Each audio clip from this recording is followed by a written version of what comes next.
game on with the Pinball Wizard at the Pinball Palace. Let's do it. There are more than 150 pinball games all under one roof. Fox 35's David Martin is checking it all out at Deserland Park in Orlando. Hey, David.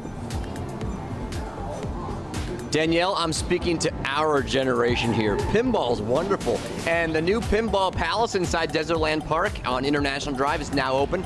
They've got 132 pinball machines in this palace. Now, not every one of them is going to be working at the time you come down because these things are finicky. They have a lot of parts, and yes, they occasionally need some maintenance.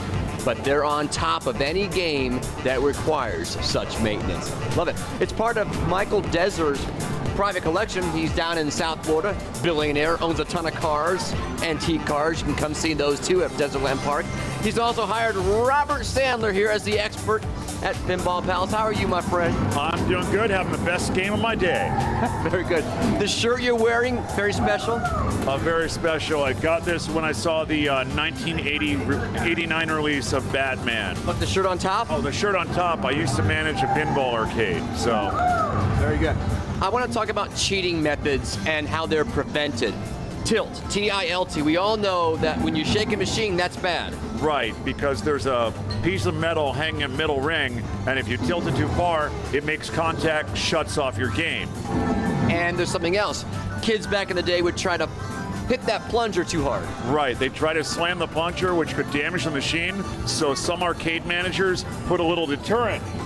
They put a little soft spike on the end, not enough to puncture your hand, but enough to hurt like heck. Very good.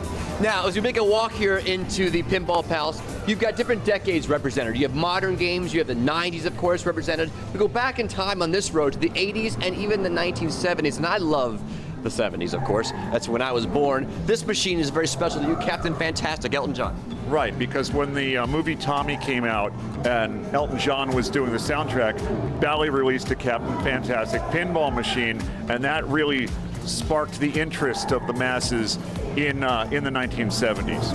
Back in the 70s as well, pinball was targeted to more of an adult population because it had just come off a 40-year run of being illegal, and as a result, the artwork turned a bit racy.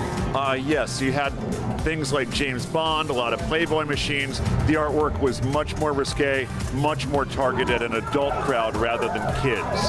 But here at Pinball Palace, it's family friendly, everyone welcome. Oh yes, definitely everybody, all ages, all the time, 11 to 11 every day, $10 an hour, $25 all day.